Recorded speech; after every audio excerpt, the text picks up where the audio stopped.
মনে আছে কি সেই চিত্রনায়িকা অঞ্জনার কথা?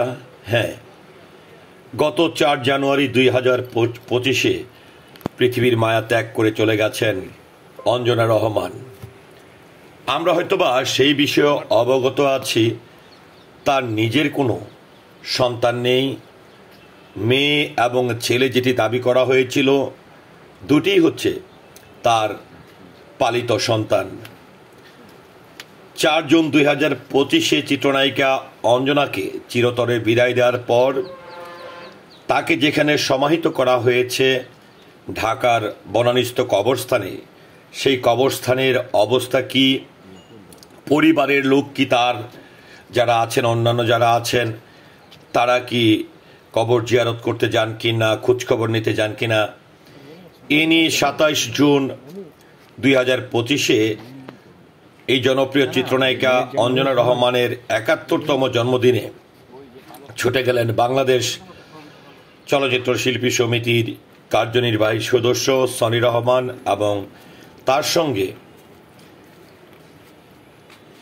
সমাধিস্থলে উপস্থিত থাকতে দেখা গেছে সাংবাদিক সেলিম সাকিবকে।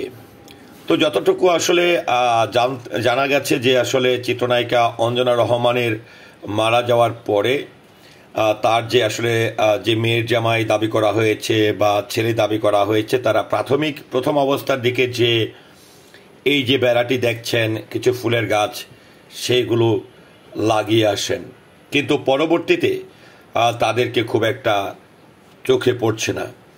তো বাংলা চলচ্চিত্রের এই জনপ্রিয় চিত্রনায়িকা, যিনি জাতীয় চলচ্চিত্র পুরস্কার পেয়েছেন, বাচসাস পুরস্কার পেয়েছেন, তার মতন একজন গুণী শিল্পীর জীবনের অর্জন কিংবা আসলে তার জন্য কে আছে, কে তাকে স্মৃতি শ্রদ্ধাভরে স্মরণ করবে একমাত্র সহকর্মী ছাড়া, সেটাই হচ্ছে দেখার বিষয়। তো আমরা এই মুহূর্তে আপনাদেরকে দেখাচ্ছি যে গত 27 জুন 2025-এ এই যে জনপ্রিয় চিত্রনায়িকা অঞ্জনা রহমান, যিনি 1956 সালে জন্মগ্রহণ করেছেন, সেই সূত্র ধরে তার বয়স হয়েছে 71 বছর। আর তিনি পৃথিবীর মায়া ত্যাগ করে চলে গেছেন 4 জানুয়ারি 2025। সেই প্রেক্ষাপটে আমরা অঞ্জনা রহমানকে হারিয়েছি 5 মাস। তো আমরা সেই চিত্রটি আপনাদেরকে দেখাচ্ছি। বাংলাদেশ চলচ্চিত্র শিল্পী সমিতির কার্যনির্বাহী সদস্য, তিনি সেই 71তম জন্মদিন পবিত্র জুম্মাবার 27 জুন তিনি ঢাকার বনানীস্থ যে কবরস্থানটি রয়েছে সেখানে, যেখানে চিত্রনায়িকা অঞ্জনা রহমানকে সমাহিত করা হয়েছে, তিনি সেই সমাহিত স্থলে গেছেন এবং চিত্রনায়িকা অঞ্জনার জন্য কবর জিয়ারত করেছেন, দোয়া প্রার্থনা করেছেন। এবং সেই মুহূর্তটি আসলে আমরা আপনাদেরকে দেখানোর চেষ্টা করেছি।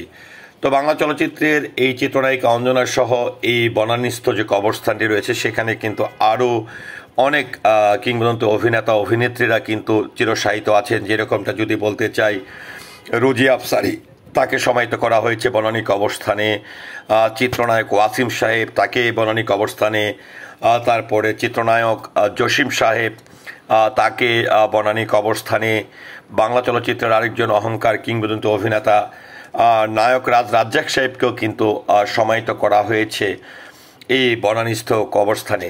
তো যাই হোক, এই যে বাংলা চলচ্চিত্রের সেই একটি গানের কথা না বললেই নয়, ঢাকার শহর আইসা আমার আশা ফুরাইলো, লাল লাল নীল নীল বাতি দেখা পরাণ জুড়াইল, সেই সিনেমার খ্যাতনায়িকা চিত্রনায়িকা অঞ্জনা রহমানের এই চলে যাওয়াকে অনেক সহকর্মীরা কোনোভাবেই মেনে নিতে পারছে না।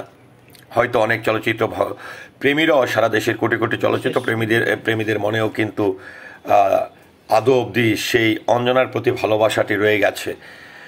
তো সবাই আমরা চিত্রনায়িকা অঞ্জনা রহমানের জন্য দোয়া করব, আল্লাহ তাআলা যেন তাকে জান্নাতবাসী করে। আরেকটি বিষয় বলতে চাই যে চিত্রনায়িকা অঞ্জনা রহমান, তিনি হিন্দু থেকে মূলত মুসলমান হয়েছেন।